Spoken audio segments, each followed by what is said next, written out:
Sadaffaa yoo deebite maali dhalli koroona dhaka. Sadaffaan atti jedhan namni hundinuu keessaan ta'e masjida keessa.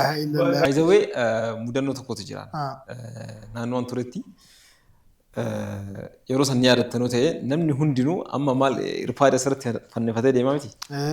Yeroo san wanni maal kana natti sanitaayizara asirra ture. Sanitaayizara aynata garagaraatti jechuudha. Biraandii garagaraatti jira. Even wanni ati sanitaayizara san itti rarraastullee meeshaan isii sun gosa gosaa jira. Gatiin akkasuma wal caala. Namni isaa sirrii rarraafateetiin si godha. Si argatan xabbu godheetiin harkisu. Namni yeroo san qabu bakka. Nama qulfii makiinaa asirra rarraafateen tokko. Yeroo san sanitaayizara sana luqachuu qofatta fi namni yeroo san jechuun ni jira. Sanitaayizara akka wanni itti akka saamunaatti illee harkarratti rigatullee ni jira.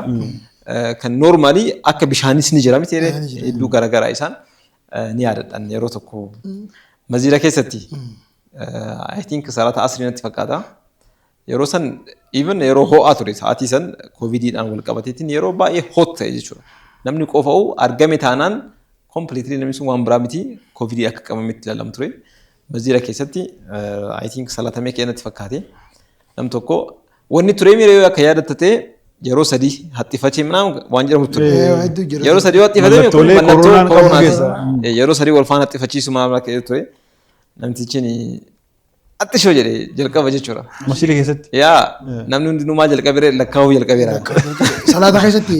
Salaatanii kaanii jiran. Salaan isaa asriiti lakkaa'uu jalqabee namni attisho jedhe lama jedhe. Sadaffaa yoo deebite maali dhalli koroona dhaka. Sadaffaan attisho jedhan namni hundinuu keessaan ta'e masjida keessa.